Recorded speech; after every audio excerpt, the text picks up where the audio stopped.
Hey guys, welcome back to another video, and in this video I'm going to show you how you can fix your problem when in device manager your camera is not being shown and it is not working. So how you can fix this? Let's get started.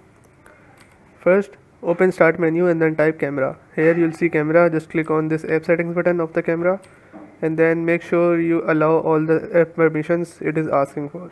Then scroll down a bit till you see this reset option. Just click on reset and it will complete the loading. After this, click on repair and it will again do the loading and wait it till it completes.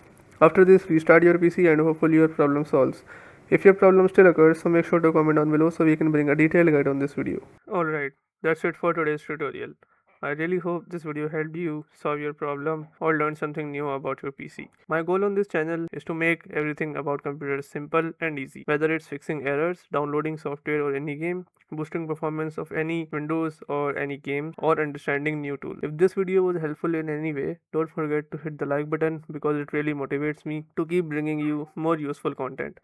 And if you're new here, make sure to subscribe and turn on the notification bell so you never miss any future tutorials, tips, and PC fixes. Also, if you're facing any issues or have any questions related to computers, Windows, software, or anything technical, drop them in the comments. I read all of your comments and I'll try my best to help you out. Thanks a lot for watching. Take care of your system, keep learning, and I'll see you in the next video. Thanks for watching.